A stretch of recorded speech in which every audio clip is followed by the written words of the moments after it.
All right, so the very last section that we've got in 9-7 is solving linear to nonlinear systems. We're going to do systems of equations as well as systems of inequality.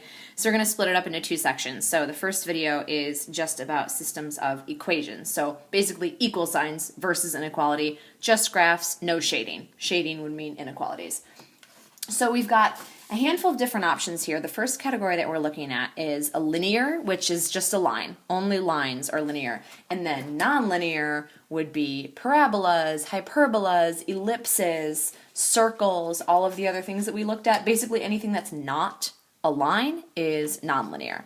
All right, so first thing that we're going to be looking at, like I said, is linear versus nonlinear. So let's say we have a line. Maybe the line looks like that. And then if you have like a circle or a parabola or any other shape that doesn't touch the line at all, then you would have 0 solutions. No solution at all here. You could have another option where maybe you've got a line and then you know, again, you have a parabola or you've got a circle or something like that. Maybe it hits it just perfectly in one point like that. Then that would have 1 solution. And then your last option, oh my gosh, my cats are just, okay, you come here. I'm sorry, I'm not pausing the video. Come here.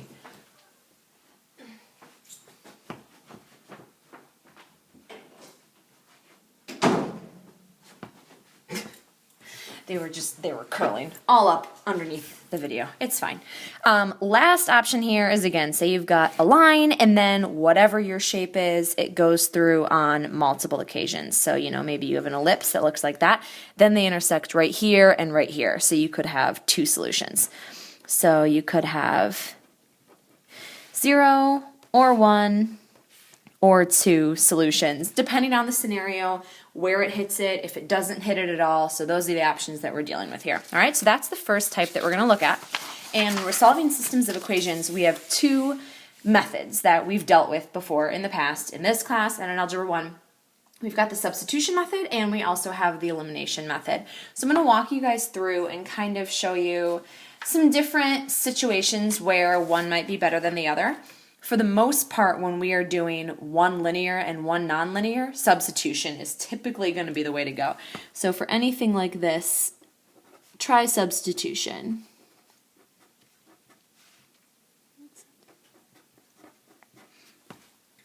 Okay, reason is, see this one down here is the linear function. There's nothing squared, just x's and y's.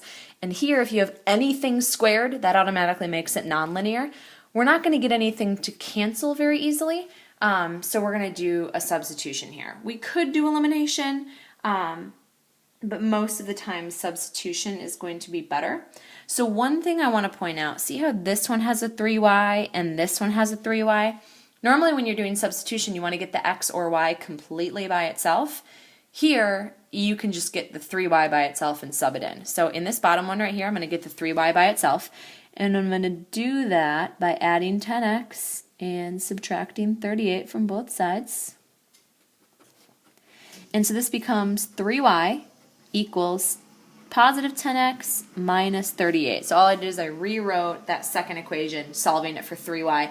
Now I don't have to totally get y by itself because there's a 3y right here.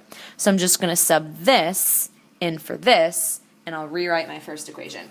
So that first thing I had, let's color code. So this piece right here, I'm going to use to replace this 3y. So 10x minus 38, that's what used to be a 3y.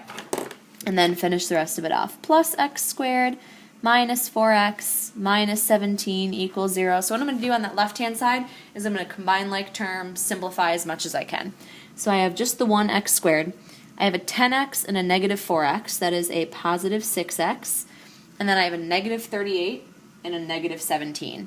And that gives me a negative 55 equals 0. Okay, so I've got everything on the left, nothing on the right. This is a quadratic. I typically solve quadratics by factoring. So I'm going to start with x and x. So I want to multiply to negative 55 and add to positive 6. And that would be a positive 11 and a negative 5. You can always refoil. Check your factoring if you're not quite sure if this works out. So set the x plus 11 equal to 0, and I get negative 11. And then set the x minus 5 equal to 0, and I get 5.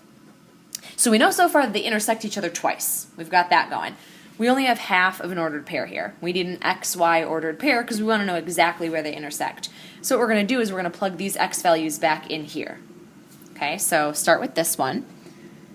So 3y equals 10 times negative 11 would be negative 110 minus 38. So 3y equals negative 110 minus 38 is negative 148. And then I divide both sides by 3. So negative 148 divided by 3 is going to give me a very lovely negative 49 and 1/3. So that's my first ordered pair. They intersect at negative 11 and negative 49 and 1/3. Okay, then I plug in the second x value. I plug this x value in right here. So I have 3y equals 10x becomes 10 times 5, which is 50, and then minus 38. So 3y equals 50 minus 38, which is 12, and again divide both sides by 3. This one comes out a little neater. This one's 4. So they intersect again at the points 5, 4. So this point right here and this point right here is where this parabola intersects this line. The reason I know it's a parabola is just because I have one squared term and nothing else is squared. So it's going to look something like this. I would have a parabola like this, and then I'm going to have a line that comes through, something like that. All right, not exactly, but just an approximation so you can see that they would intersect at 2 different points, and these are those 2 points. Okay, another one. Let's look at what we've got right here. This first equation is in a very strange format, so what you need to do first is distribute, simplify, before we can do anything else with it. So let's rearrange this first one. I'm going to distribute a 3 to the y minus 4, and I'll have 3y minus 12. Then I will distribute this negative 2, so minus 2x and then plus 6 equals negative 6. I'm going to combine like terms, so I'll have 3y, I have a negative 12 and a positive 6. But first I'm going to write my negative 2x. So then I have a negative 12 and a positive 6. That's a negative 6. So one thing we've talked about is if we have the exact same thing on both sides of the equation, then they just cancel each other out. I could add 6 to both sides to show you. But again, if you have the exact same thing on both sides, they just cancel out. So pick either the y or the x to get by itself. It really doesn't matter which way you go. Let's say we get the y by itself. So really all I'm left with is 0. So I can add 2x to both sides. Okay, so this will cancel, so I'll have 3y equals 2x, and then divide by 3 to get the y by itself. So my y is 2/3 times x. So that is the substitution that I'm going to make. So this right here, 2/3 x, is what I'm going to plug in for y in this equation right here. So the way substitution works is you always get a variable by itself in the first equation, and then you sub it into the second equation. Okay? Or vice versa. You might get something in the second equation by itself. Either way, whatever you rearrange, you sub it into the other equation. So I've got a 5x squared, and then plus 2, I'm going to replace the y with 2/3 x, and then squared, so the y still gets squared, so don't forget about that. Minus 53 equals 0. So it looks like we might be working with some slightly unpleasant numbers here.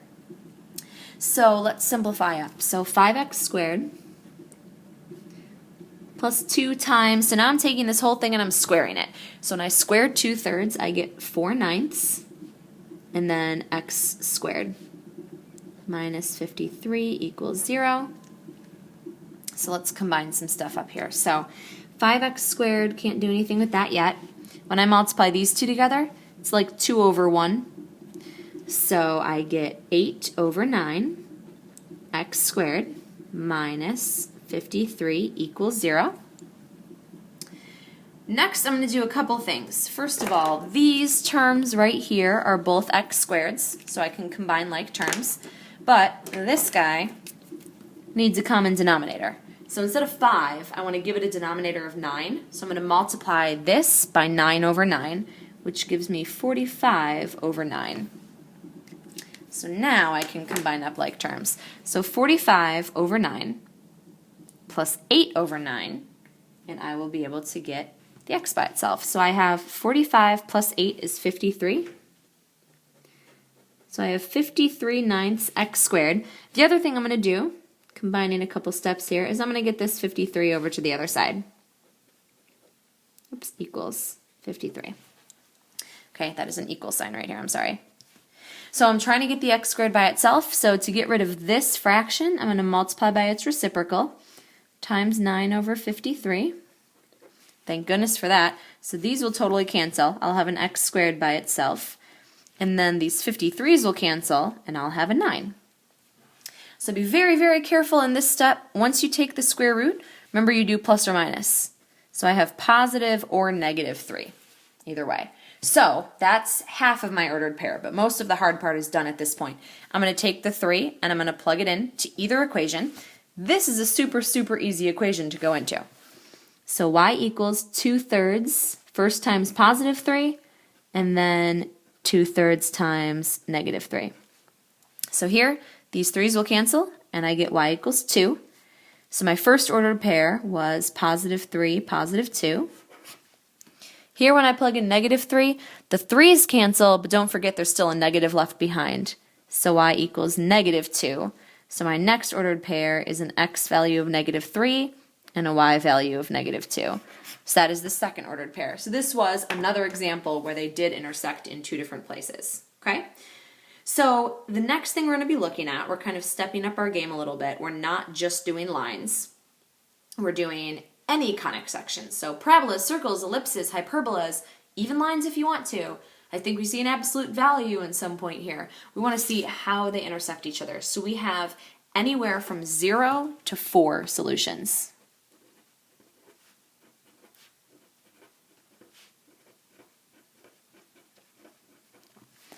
Okay, so 0 is basically the same sort of situation. Let's say we had, okay, so let's divide into a bunch of different categories. So first category, say we have a parabola, for instance, and then we have an ellipse, and they just miss each other. They're never going to intersect. There are no intersection points there. So that is 0. The next thing is we could have one intersection point. This basically happens the same way that it did with a line. Let's say we have, a parabola, and then we have an ellipse, and they just perfectly hit each other in just one point. All right, so that would be 1. We could also have two solutions.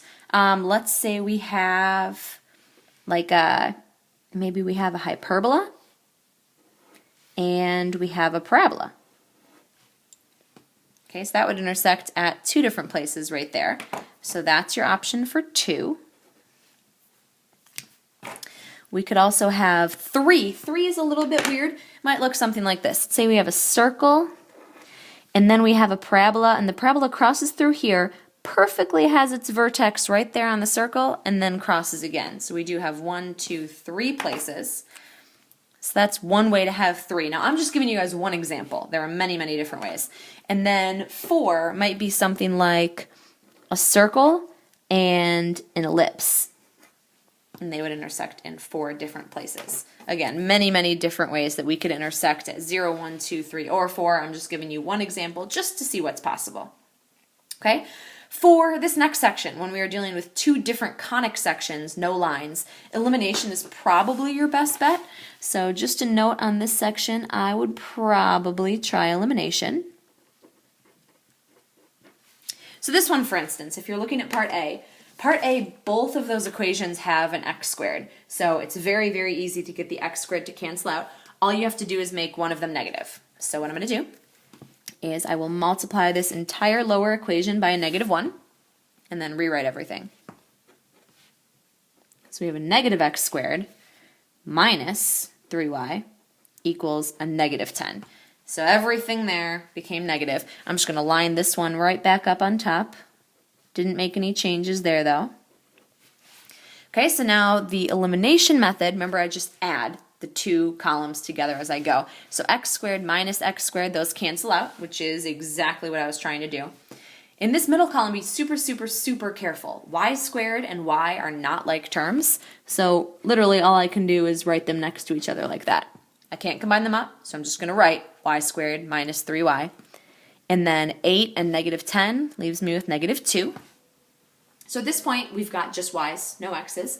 We're going to try to get the y by itself. So what I need to do, since I have a quadratic, is I have to get everything on one side. And then I'll be able to factor and solve for y.